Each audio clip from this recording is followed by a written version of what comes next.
I think when that hit, you were like, you have to do this shit. You like, there's other things I want to say about it, but like you have to. If you don't, it's a wrap. And it's like, that's a huge thing with anybody and in life and in that freaking situation and the things that happen when you're in there and you're doing stuff and all the other entities around it, it hits you in the face. Hey, what's up? I'm Steve Eckert, United States Marine entrepreneur and instructor of the project. Welcome to another show of the MDK Project Show. This is a show for men in search of meaningful transformations in their family, fitness, finances, and faith, so that they can have true breakthroughs in all areas of life. I want to welcome a special guest here today, Noah Valinsky, a graduate of class. What class are you a graduate of? 09. Class 009. Thanks for coming and joining us today. Thanks for having me. So what are you doing in town here today? Why are you in town? Oh, I'm helping out with the next class. So you just graduated. How long ago was that now? A few months. Yeah, like June, July. So just literally 2-3 months ago. Yeah. And you're already back for more? Fuck yeah. That's awesome. Let's go do this. So you're basically taking a week out of your life to come here and volunteer some time just to, what are you most looking forward to being behind the scenes to see the project from the other side? Oh man, everything that I learned like going through the project and then being able to see it from the other side is just like, I can't wait to see what that is and make more sense of it. And then also I'd like to see other people suffer and then kind of get through it and just be on the other side of everything is just gonna be cool. Before we even get into everything else, what's the one spot that you're looking forward to seeing from the other side? What's one specific event or, without giving away too much insider trade secrets? I want to see them in the pit. I want to see the pit. Oh, we were in the pit for 8 hours. No, what are you talking about? He just lost track of time. They were taking a nap for 6 to 8 hours. The pit. That's what it was. It was that I was dreaming of the pit. Your scheduling confused. That was my bad. That was my bad. You probably still have dreams about the pit. I still have dreams about the pit. Anytime I see like rocks and twigs and shit, just pull over and just start crawling. Just crawling. It's just an instinct. If anybody asks me to go for a hike, I'm on the ground. I don't even hike. You don't even have hiking shoes. Just crawl. No, I just crawl. I like it. Good stuff. So let's backtrack before you even started the project. Before you even joined the project, how did you first even hear about the project? I saw it on YouTube. I was like YouTubing just a bunch of like, I was bored. I was just YouTubing shit. And I came across an ad of it and I was like, I want to do that. Once you saw it, what was it that kind of spoke to you or resonated with you? You said, you know what, at this point in life, this is something I need to get involved with. Like, why did you even, it's kind of crazy. You look at the stuff, it looks fun, but a little crazy. What was it that made you want to get started with it? Well, I've always wanted to test myself in like a military standpoint, like to see if I could like just kind of withstand a bunch of shit, like not even think about it. Somebody yell at me, go through a bunch of stuff and see if I can handle it like as a person. And then I realized what it was. More and more I looked into it and I was like, oh man, I really want to get a part of this. I want to do it because it wasn't just like the beatings and everything like that. So, although that's a major part of it. Yeah, it's the fun part. You know, people ask, they say, how is the project compared to military like boot camp and training? They say, I know it's not going to be the same or as hard, but how does it really compare? And you're going to be surprised at the answer. Like if you take Marine Corps boot camp and the project, you take a 3-day period of boot camp, compare just 3 days for 3 days, and the project is actually much harder, more intense, more violent, more physical than even the military training, just for 3 days. Now, if you look at the big picture of military training, they have to be there for more than 3 days. They could be there for months and years contract, and they're trained to actually go to war. So that stress and psychological makes it harder. But if you just take it 3 days to 3 days, it's actually is harder because we're not a government agency. We don't have to follow rules. Like I saw the military boot camps were wearing fucking masks during their training. So that just tells you they have to follow the guidelines. Also, probably about 75% of what I do during the project, I would end up in the brig for if we were in the military. Like that would be against the Geneva Convention, and it would not even be allowed. So just so you know that what you went through is very equivalent. Just so amazing, you know. Perfect. Just so you know. Dope. So once you got set up for it, you saw you wanted the challenge. What were some of the areas of life you felt you needed to level up in, or you thought it was going to be able to help you out with personally? What were you looking to get out of it? Yo, man, honestly, there were some things I didn't even know, and there's some things I did know. Like I just wanted to level up to where I was at in every way. My thinking, how I felt about myself, how I felt about life, work, family, all these other areas. I kind of felt in this really just shitty kind of like mode, and I was like, okay, I can be way up here, and I had no idea how to do it. I had no idea how to attain it, and all I could do was think about it. That was the only thing that I was able to do, like at all, was just go, oh, I know it's possible, and that was it. So Just needed someone to push you, press you, help you break that ceiling. You had that ceiling above you, Yeah. the glass ceiling. You knew you could break through the glass, but Yeah, just man. not sure how to break it. Because I'm not a bitch in normal life. I didn't think I was. Like most of the time, anything I would do, I would always reign like at the top or near the top. I don't have a problem with fighting, this life, carrying shit, physical work, any kind of stuff like that. I was always like, I've never had a real test. And so I was like, all right, cool. So in order to even be better or to grow, like I have to punch through a level, an area that I've never been before. And there was no other thing that was going to do that for me. Like I couldn't find anything that was going to push me and pull me to this area that I needed to get to in order to just get the fuck out of my shit. See, at least by class 09, you guys have seen 8 classes before. You had a little idea of some things coming into it, so you knew it's going to fucking suck. You knew you were going to be doing some hard shit. Yep. You know, class 1, they had nothing to look. They didn't know what they were getting into. These guys showed up with fucking like 2 suitcases. They had their hair dryers and all their business suits. They thought they were coming to a business leadership like convention. They were all with their selfie sticks and all kinds of stuff. They showed up with some good stuff. So you kind of knew what you were getting into, crawling through the muck. Yeah. We had a good line of what we needed to bring and what we needed to not bring. Some guys in our class brought some things. I think you remember that they probably shouldn't have brought. Yeah. Had some fun with that. Yeah. So that was good. You can bring whatever you want. Bring whatever you want. No big deal. Yeah. Good stuff. So let's talk about it. When you're there, so now you signed up, you get through it. As you were building up to it, what were some of the fears or hesitations or maybe like doubts you're starting to have before you actually showed up? You knew you were preparing for it, you're getting ready for it. What were some of the things going through your head as you were preparing? I wanted to make sure I was physically able to get through any of this stuff. I didn't want to like have something pull me through, like pull me out of it, like a cramp or something stupid like that. I was going to be so pissed if I had some dumb injury. So I was like, I'm going to be prepared for that. I want to be prepared to just kind of be open for anything. And then at the same time, near the end, I was like, it was getting weird. Like I was like, what am I doing? Why am I doing this? Like all this shit that was like normally never there was like, kind of like, maybe you shouldn't do this. It was fucking weird. Like I have no idea what that was, and I was like, okay, well I'm not gonna do this shit. I'm here. That was like even at close to the hotel, and I was like, fuck, it's about to go down. I think the anticipation of like the closer it got, and the more you know, and the more you see, and you're like, oh, it's about to happen. Like, you know, people can run from that shit. Isn't that crazy? No matter where you are in life, no matter how successful you are, that shit will creep up on you. No matter, it happens to all of us. It creeps up. That little inner bitch, we call it, and you just got to overcome that over and over. You got to keep killing that motherfucker again and again and again. And it's always going to be there. Always going to keep coming. It's so fucking bad. It was like, you know what it is? It's like nobody knows it's there. I got it. This is how it felt. And that was the first time you see it. Everything else, you're being a little bitch, and you have no idea you're being a little bitch your entire life, or most of the things through work and all family and all that stuff. And then that's the moment where it comes through, and it's like, hey, I'm here, and then you can see the difference between you and that, and then it's that can win at that moment. People don't they quit? But you guys that are at the hotel the day before and don't show up the next morning for the first day, they just disappear. That's the only reason in my head that they could do it. It's my thought process is that. Yeah. But I was like, no. So I'm not if you're kind of have your shit together pretty well as showing up, and you're still having those doubts. Imagine if you were a little more insecure showing up. So I can see it. They're fucking bailing. Fuck that, man. Those guys are, if they do it and they make it through, they're badass. That's dope. Awesome. Yeah. All right, so now we're here. We started. When was the first moment during the project you showed up and you realized really what you were truly getting yourself into? Because you can see the videos and all this other stuff, but it doesn't get real until what moment was that for you? We're like, holy fuck, this is some real shit. This is what I'm getting into. It started to escalate when we started, like after we did 302.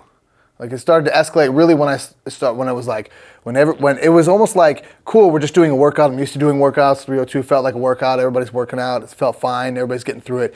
And then all of a sudden, like you have that moment, that shit hit the fan and you're like, oh, this is fucking real right now. Like you're going off, this other instructor's going off, these guys are over here, we're doing this, they're doing that. And it's like anarchy. And you're just like, I'm in this. I'm getting chills. I'm getting chills thinking about it. It's coming. It's coming. I'm in this motherfucker, and you can't get out unless you quit. That's the only way out. There's only one way out. And it's like, man, I remember if somebody was flopping on the ground, it was crazy. I don't even want to know what that was about, but anyway, we'll move on from that one. You couldn't hack it. It was not working out. I remember. So what was your least favorite? What was the one point that sticks out that you just remember, like, it just fucking sucked that you just were miserable and don't want to ever have to go through again? What was one of those moments, if any, for you? That's really hard. It was all kind of one thing for me, but I think, God, I don't know, man. I think when the evolution started to change, where, if I could say it, where it's like this pass or fail, right? I could say that? Yeah, yeah. Okay. So, and there was the body bag. I think when that hit, you were like, you have to do this shit. You, like, you know, there's other things I want to say about it, but like, you have to. If you don't, it's a wrap. And it's like, that's a huge thing with anybody and in life and in that freaking situation and the things that happen when you're in there and you're doing stuff and all the other entities around it, it hits you in the face. So once you're in there, you're in the bot. What's going through your head in there when you're inside there? Well, one, I want to make sure, me personally, I can breathe. My nose is broken, has been broken for a long ass time. So I was like, I want to breathe in this motherfucker. And I was like, oh, I can breathe. I'm going to take a nap. I'm like, this is going to be great. And then, like, you know, you get the dirt and everything piled on you, and then everything starts to go like this. And then you're like, this isn't just like every time you breathe, every time something happens, it starts going like this. And then you're like, I got to. You might have been in my hole, because some of the other, we have a lot of, everyone has to fill in the holes. So Yeah. I pick two. I make sure you have a little extra dirt, especially in the facial regions. Make sure you get. I want to make sure you get the full effect. I wouldn't want to fucking cheat you. It'd be a disservice to you to not let you get that full effect. Every time I felt, I had to have been me, because like every time I felt it, I was like, why does this dirt get heavier? This is the same amount of dirt, and every time it would just sink, and it was like this. It was like magical body bag that every time you would move, and the dirt was just like going like this fucking. Yeah, that's how it felt, and you had to stay in there. And I was like, I thought we were gonna be in there for. I have no idea. I had no idea. And I was like, that's it. But I'm not getting out. I'm not. Did you get into any deeper thoughts when you were in there? What was going on in your head when you were in there? Yeah, like actually, to be honest, it was like, I have a thing where I don't know what it is. Like, I think what happens is it's not claustrophobia of like actual, it's like of the mind, if that makes sense. Like everything kind of goes like this, and then you're kind of like, I want to just get out. Like if you could like walk out that door and then everything on your mind, no troubles are gone. But no, this is like in my face, so I had to force myself to like really face that and be calm in that moment of like facing all those things and be like, all right, cool, this is fine. I can stand up to this shit. It's not that big of a deal. This thing isn't controlling me. So I had to. And think if you just when you just broke down, applying that to every fucking area of life, like how easy life is, how smooth life is, and how much in control your life are. You can fucking dominate life. Yeah, and nothing has me in a body bag, so. They can suck it. Yeah. As far as I'm concerned, I'm like, every time you look at a situation, you're like, oh, I've been through. And that's what I wanted to say too, is like, these things are tools that I've got. At least I'm not fucking buried alive in a bag. That's right. I'm not doing that. And then like every time I look at something, a situation, I'm like, I'm not buried alive in a bag. Like I'm breathing just fine. I'm walking. It's going to work out. So then what were some of the evolutions or moments that were just your favorite? Like you just had a blast, had fun, and you could do it all day. What were a couple of ones that stand out to you? We did the hike at night. That was dope. Yeah. I thought that was sick. It was fun. It was beautiful. I was like, everybody's sitting there, like kind of dying, and then you look to your left or something, and then it was like, it was clear California skies. It was not. I was like, man, this is amazing. This is just a hike at night. Like the weather was great. We did some of those, some sprints and those things we did over there. I was like, it was fun. It was like challenging, and I was like, oh man, I can do this shit. And I was having like making it a game. So in the beginning, it was like changing that stuff for me, and I had a good time. It was fun. It's all about perspective. You turn anything into a fucking game, anything into a playground. Like, Yep. It's a fucking privilege to be out there. Big deal. You're walking on a fucking hill. Fucking beautiful night. Southern California. Huge views from the mountaintops. What could you complain about? How could you fucking complain? Where else in the world would you want to fucking be than that? That's what I'm saying. Some guys were dying, and all due respect to those men that were having a hard time, but I was like, look to your fucking left and look what you see, what you just explained. Like, it's beautiful. This is amazing. And we're getting a chance to, like, do this. Get the fuck out of here. Some people live their whole lives and never see what we just saw on a night hike with a sledgehammer. Oh, Awesome, fuck it up. Awesome. So after you graduated, what were some of the immediate, you show back up at home, what were some immediate effects of graduation? Well, first of all, I had no idea how much of a little bitch I was in life. Remember in the beginning, like earlier, I said I thought I was pretty decent in a lot of areas. And I had this whiteboard of all this shit to do, and I hadn't touched it. And I looked at it, and like, I swear to God, I could have built a fucking house. Like, I got everything done. I was looking for shit to do. I was finding other areas that didn't even know needed help, was helping. Like, it was just go time, because everything was just easy after that. Nothing was that difficult, because it couldn't be that difficult ever. It just couldn't. Yeah. Isn't that fucking crazy? You flip the switch in your fucking head, nothing else changed in such a short amount of time. Yeah. That same whiteboard that was sitting there, and all of a sudden you're able to just bam, bam, attack that motherfucker. Like, that's some powerful shit right there. Yeah, if somebody I'm like, I live in Vegas. If somebody was like, hey, let's walk to LA, I'd be like, cool. Like before, I'd be like, you're an idiot. Like, why would you want to do that? Like, that's stupid. But now it's a game. It's a challenge. Like, I can see if I can do it. What things can I be prepared for? How well can I do not that prepared? Like, whatever. You know what I mean? I saw this video on YouTube where some guy's like, there's a ski slope, and he couldn't hold his son. Like, because he was hanging. Yeah. Fuck that. You want to be that guy ever? No. I'm not gonna be that guy. And now it's like there's no chance in that guy even popping up. So it's dope. That's awesome. That's awesome. How has the project affected your like personal relationships, just in your life in general? I don't know if this is like, it's great.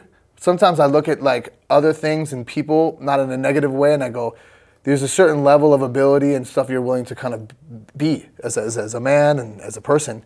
And then you go, if things don't align with that level, it's not that you don't fuck with it. You're just like, okay, I understand you do your thing. I'm going to go over here. Like, you want sushi? Go ahead. I'm going to go have a hamburger. Like, that's what it is. So like, I cleaned house when it came to personal relationships and things that weren't serving me, and especially that weren't serving my wife and my family, and like put that to a level. And then once I was able to put that level there, it was almost like, okay, everything else that kind of didn't serve me left. And then it was easier to do the family, the things, the life, and the things I needed to do.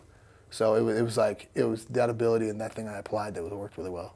So you came back seeing things like through a different lens, like a different high standard and expectation you never even probably had before.